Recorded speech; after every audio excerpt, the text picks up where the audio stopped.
राजधानी में प्रदूषण की समस्या से निपटने के लिए एनडीएमसी ने एक अनोखा प्रयोग शुरू किया है, जिसमें वो एनडीएमसी एरिया में आने वाले ऑफिसेज और घर में इंडोर प्लांटिंग को लेकर लोगों में जागरूकता फैलाएगी।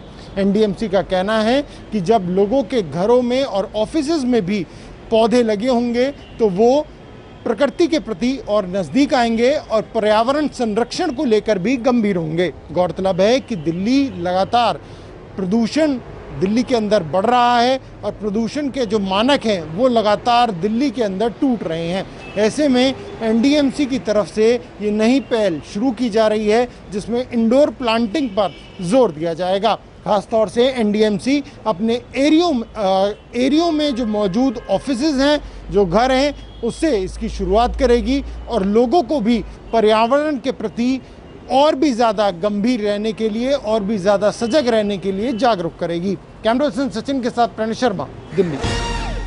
देश में बीते 24 घंटे में 38,949 जो नए हैं वो कोरोना संक्रमण के मामले सामने आए, जो यकीनन कहीं ना कहीं एक राहत भरी खबर तो ज़रूर है। क्योंकि अगर हम बात करेंगे 15 जुलाई की, तो 15 जुलाई को ये आंकड़ा एक बार बढ़ गया था और जो कि 41,806 के आसपास तक पहुंच गया था, जिसके बाद कहीं ना कहीं पूरे देश में जो है वो खौफ का माहौल एक बार फिर से हो गया था।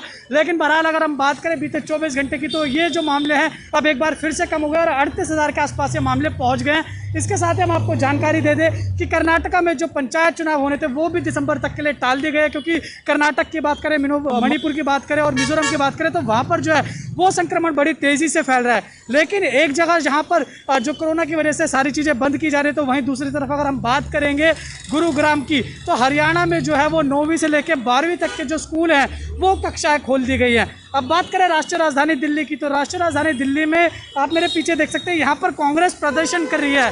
और एक सवाल ज़रूर खड़ा उठता है कि जब इस तरीके की महामारी फैली हुई है तो क्या प्रदर्शन करना की आवश्यकता है, जहाँ पर हज़ारों की तादाद में लोग आ रहे थे, जिनकी वजह से ट्रैफिक जाम आप देख सकते हैं दोनों तरफ, दोनों सड़कों पर दिल्ली के सिविल लाइन्स पे यहाँ पर ट्रैफिक जाम हो गया। और कांग्रेस के जो कार्यकर्ता हैं वो काफ़ी ज़्यादा तादाद में यहाँ मौजूद थे और कोरोना प्रोटोकॉल्स के बिल्कुल भी यहाँ पर कोई पालन नहीं हो रहा था, खुलेआम धज्जियाँ उड़ाई जा रही थी।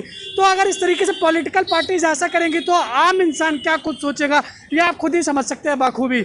अब देखने वाली बात होगी, जिस तरीके से जो कोरोना के केस एक बार बढ़े थे वो फिर कम हो गए। अब ये लड़ाई लंबी है और ये प्रधानमंत्री नरेंद्र मोदी भी कह चुके हैं, इसलिए आप सतर्क रहिए, सुरक्षित रहिए, क्योंकि सुरक्षा जो है वो हमारे हाथ में ही है। कैमरा पर्सन सचिन के साथ जेके 24/7 न्यूज़ के लिए दिल्ली से उज्जवल कुमार की रिपोर्ट।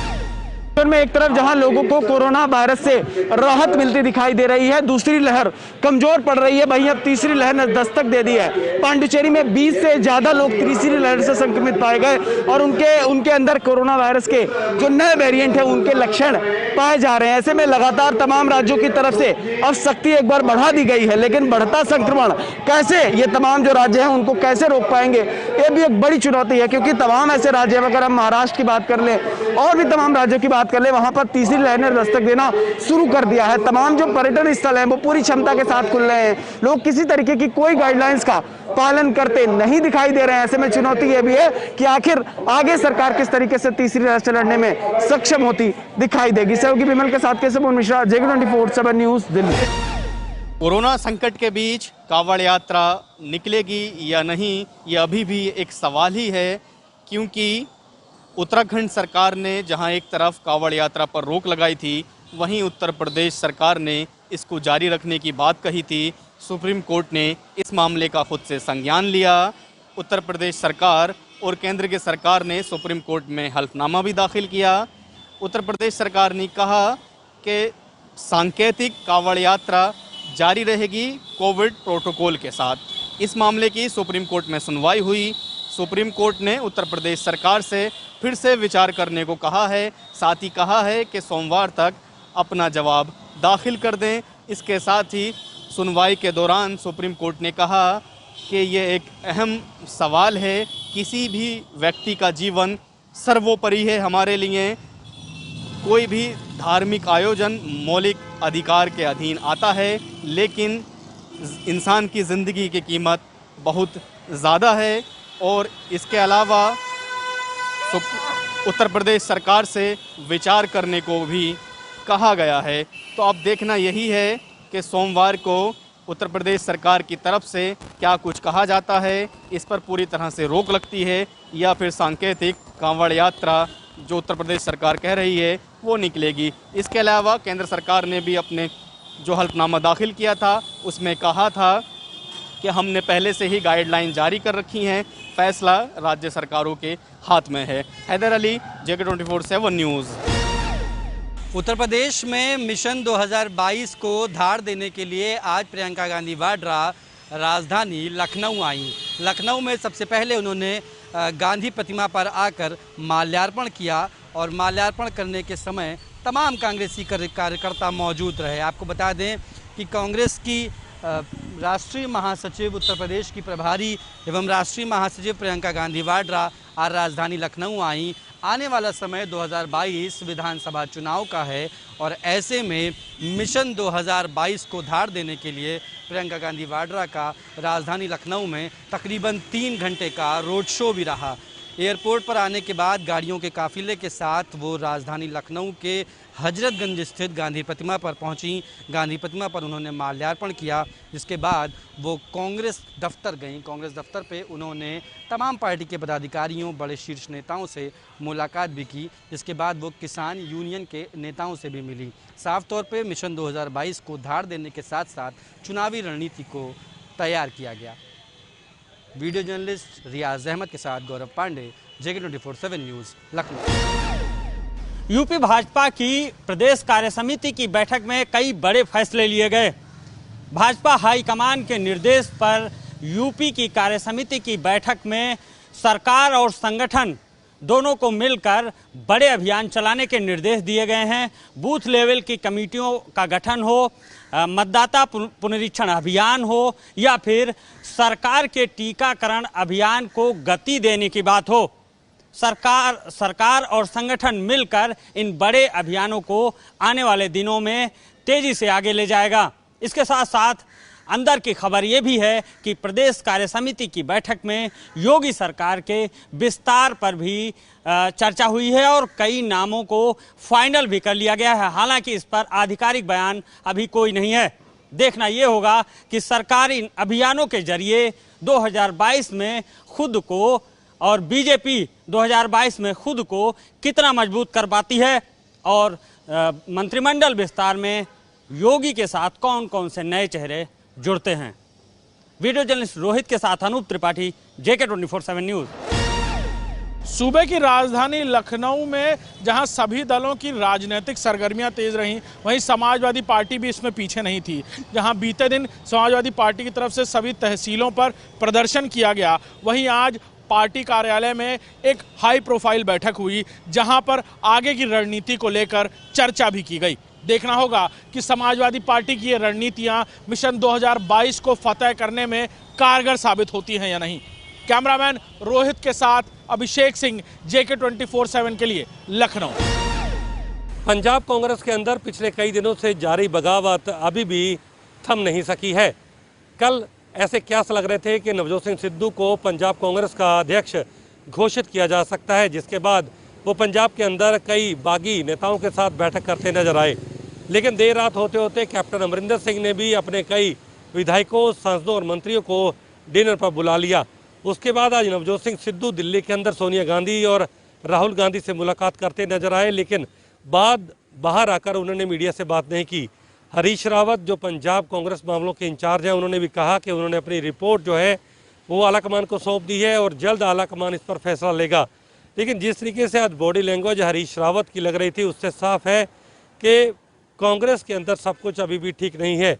सिद्धू को जिस तरीके से वो पार्टी अध्यक्ष बनाना चाह रहे थे, लेकिन कैप्टन अमरिंदर सिंह इस पूरे मामले को लेकर सोनिया गांधी के सामने अपनी नाराजगी जाहिर कर चुके हैं। फिलहाल अब देखना ये होगा कि क्या नवजोत सिंह सिद्धू को पार्टी का अध्यक्ष बनाया जाएगा या फिर इसी तरीके से जंग चलती रहेगी, या फिर नवजोत सिंह सिद्धू बगावत का शिकार होकर किसी दूसरी पार्टी के पाले में जाते हैं। ये अब देखने वाली बात होगी। कैमरामैन निशान सिंह के साथ मैं नवदीप छाबड़ा, JK24/7 न्यूज़, चंडीगढ़। मध्य प्रदेश के विदिशा जिले के गंज बसोदा के पटेर इलाके में कल देर शाम एक बच्चा कुएं में गिर गया था। कुएं में बच्चे के गिरने के बाद उसको बचाने के लिए गांव वाले इकट्ठा हुए थे। गांव वाले भारी तादाद में कुएं के आसपास इकट्ठा हो गए थे, जिस पर से कुएं की जो मुंडेर है वो ढह गई और उस कुएं की मुंडेर ढहने के कारण 30 से 35 लोग कुएं में गिर गए, धंस गए। उसके बाद जो ट्रैक्टर ट्रैली वहाँ पे मौजूद थी वो भी उनके ऊपर गिर गई। इस पूरी घटना के बाद वहाँ पर बवाल मच गया, जिसके बाद पुलिस प्रशासन और जिला प्रशासन की टीम तुरंत मौके पर पहुंची, रेस्क्यू ऑपरेशन चालू किया गया। मध्य प्रदेश के मुख्यमंत्री शिवराज सिंह चौहान को जैसे ही इस घटना की सूचना लगी, उन्होंने जिले के प्रभारी मंत्री विश्वास सारंग को इस घटना की ओर पहुँचाया। अब तक जो आंकड़े सामने आए हैं, जो लोग गिरे थे उसमें से 19 लोगों को बचाया जा चुका है, 3 लोगों की मृत्यु हो चुकी है और इसमें जो लोग घायल हैं उनको 50-50 हज़ार रुपये की तत्काल सहायता मुख्यमंत्री शिवराज सिंह चौहान द्वारा देने की घोषणा की गई है। मृतकों को 5 लाख रुपये की सहायता देने का ऐलान किया गया है। साथ ही साथ रेस्क्यू ऑपरेशन अब भी जारी है। कैमरामैन पुष्पेश पाठक के साथ तबरेज़ खान, जेके न्यूज़ के लिए मध्य प्रदेश से। कोरोना की तीसरी लहर को देखते हुए फिलहाल उत्तराखंड सरकार ने कांवड़ यात्रा पर रोक लगा दी है और इसके बाद जिस तरीके से सरकार सख्त रुख को अपनाते हुए प्रशासन को भी अलर्ट मोड पर रखा है और 25 जुलाई से जिस तरीके से इस कांवड़ यात्रा को शुरू किया जाना था, जिसके बाद जो यात्री हैं, जो श्रद्धालु हैं, वो राज्य में ना आ पाए, इसके लिए उत्तराखंड के सभी बॉर्डर्स भी 24 जुलाई से सील किए जाएंगे। उत्तराखंड के डीजीपी अशोक कुमार ने कहा है कि अलग से फोर्स तैनात की जाएगी ताकि जो श्रद्धालु अगर उत्तराखंड में प्रवेश करते हैं तो उनको क्वारंटीन किया जाए। ये सख्त रुख अपनाते हुए फिलहाल उत्तराखंड की सरकार और उत्तराखंड का प्रशासन फिलहाल कांवड़ यात्रा को आयोजित कराने के पक्ष में नहीं है और जिस तरीके से तीसरी लहर का खतरा फिलहाल राज्य पर मंडरा रहा है, उसको देखते हुए सरकार और प्रशासन ने अपना रुख स्पष्ट किया है। अपने सहयोगी तिलक शर्मा के साथ विशाखा चौधरी, JK 24/7 न्यूज़, देहरादून। हरियाणा सरकार द्वारा 9वीं से लेकर 12वीं तक की क्लासों को खोलने का आदेश जारी किया है, जिसके बाद अब स्कूलों को जो है ऑनलाइन और या ऑफलाइन के माध्यम से बच्चों को पढ़ाया जा सकेगा। साथ ही बच्चों के अभिभावकों की परमिशन के बाद ही बच्चों को जो है स्कूलों में भेजने का काम किया जाएगा। तो वहीं इस दौरान यह भी स्पष्ट कर दिया गया सरकार की ओर से कि कोई भी स्कूल प्रबंधक ज़बरदस्ती बच्चों को स्कूल में ना बुलाए। साथ ही सोशल डिस्टेंसिंग या फिर मास्क का जो उपयोग होगा वे बेहद महत्वपूर्ण होगा। एक टेबल पर सिर्फ एक ही बच्चे की अनुमति दी जाएगी बैठने के लिए। साथ ही यह भी जो है निश्चित किया गया है कि बच्चों के जो है टेस्ट कराए इस बार नहीं जाएंगे और जो बच्चे सामग्री इस्तेमाल करते हैं पढ़ने की वो एक दूसरे से शेयर ना करें। तो वहीं गुरुग्राम में एक और अच्छी खबर सामने आई, जिसमें कहा जा रहा है कि अब जो है स्कूल प्रबंधकों की ओर से अटेंडेंस जो है कंप्लीट की गई हो या ना की गई हो, उसको भी अब जो है बच्चों के द्वारा रखा जाएगा। तो ऐसे में शिक्षा विभाग पूरी तरह से तैयार है और बच्चों को जो है दोबारा से कोरोना की चपेट में ना आए, उसको लेकर भी पूरी गाइडलाइन का पालन कराया जाएगा। सहयोगी राकेश के साथ संदीप गोयल, JK 24/7 न्यूज़, फरीदाबाद।